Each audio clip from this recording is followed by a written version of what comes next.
Selamat sore, assalamualaikum warahmatullahi wabarakatuh, teman-teman. Kali ini kita suasana sore santai sekitar jam setengah 6. Nah, belum pulang ya, masih di lahan karena kita petani.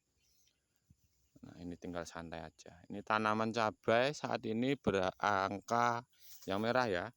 Merah berada di angka 17.000, teman-teman. Bayangkan, 17.000 dari petani.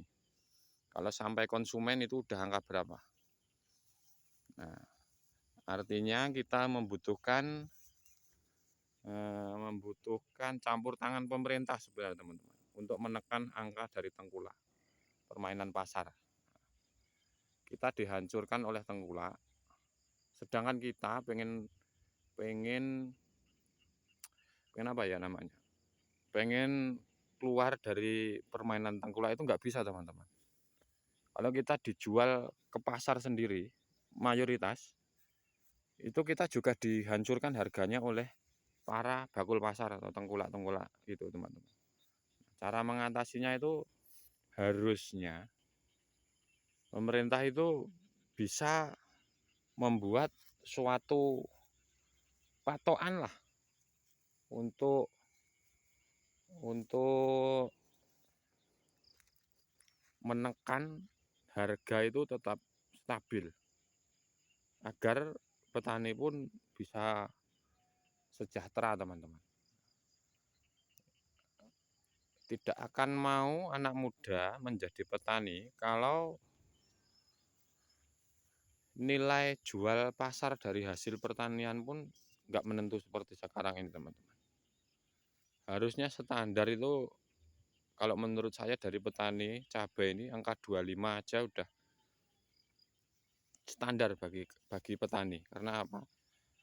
Petani itu bekerja nggak sendiri, teman-teman. Petani itu bekerja secara tim, walaupun itu perkebunan kecil, itu nggak mungkin bisa mengurusinya sendiri, teman-teman. Apalagi saya yang seperti ini, sampai ujung sana juga, tuh ujung sana itu juga saya yang mengelola, walaupun itu punya orang tua, tapi saya yang mengurus. Nah, bagaimana agar petani itu menarik di mata anak-anak muda? Ya, caranya bikin menarik dong harganya, harga jualnya. Kalau harga jualnya nggak menentu seperti sekarang, ya, sampai kiamat pun akan tidak ada yang mau anak muda terjun di sektor pertanian. Mereka lebih memilih di sektor ikut orang atau menjadi buruh lah di pabrik orang Cina itu. Nah, kalau anak muda pengen nggak kerja sama orang Cina, ya harusnya anak-anak muda itu dibikin mencintai sektor pertanian itu.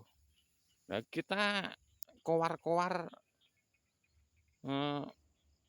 nggak mau orang Cina berkembang, orang Cina itu begini-begini.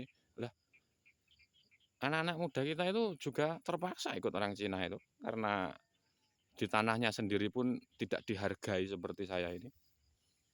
Makanya anak muda sekarang lebih memilih ikut orang Cina daripada ikut orang Jawa seperti saya. Ikut gaya bermain orang Jawa seperti ini nggak mau. Karena bermain dengan gaya orang Jawa ya seperti ini. Bertani, harganya hancur, rugi. Nah, itu gaya orang Jawa. Kalau gaya ikut orang Cina kan enggak.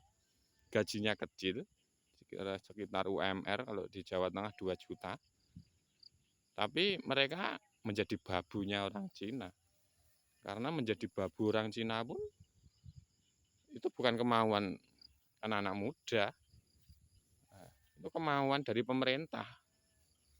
Harus dijerumuskan ke sektor industri, menjadi buruh. Nggak akan mau anak muda menyentuh tanaman seperti ini. Kalau harganya tanaman ini pun tidak ada harganya. Yang bahagia ya orang-orang Cina-Cina itu. Kalau orang-orang pribumi Indonesia asli ya menderita. Karena apa? Karena nilai jual pun barang-barang begini ini nggak ada harganya, teman. Ini nggak ada harganya. ya toh? Pokoknya pemerintah itu intinya supaya anak muda itu membuka lapangan pekerjaan sebanyak-banyaknya, masukkan investor luar negeri ke negara kita agar anak-anak muda bekerja menjadi buruh. Oh, bukan begitu sebenarnya. Sebenarnya anak-anak muda itu jangan dibukakan lapangan, investornya dimasukkan begitu banyak tuh enggak begitu sebenarnya kalau menurut saya. Anak muda itu harusnya dikasih bimbingan, pelatihan, program, pengadaan lahan yang luas, dikasih sistem kemitraan atau gimana, entah itu bertani di Kalimantan atau di mana, kasih mereka support agar mereka mau menjadi petani, anak-anak muda, tidak menjadi buruh. Itu harusnya dilakukan pemerintah, bukan memberi wadah asing itu masuk membuat pabrik dan kita menjadi babu mereka, enggak begitu. Harusnya lahan di Kalimantan yang luas, di Papua yang luas itu anak-anak muda harusnya ditarik ke sektor pertanian, ya toh? Kasih sistem dong, kasih sistem. Jangan kita menjadi babu di negaranya sendiri. Dengan begitu pun pasti sektor pertanian akan bagus. Kita bisa ekspor, harga pun akan naik kalau kita ekspor. Kalau begini, aduh, hancur. Udah harganya hancur,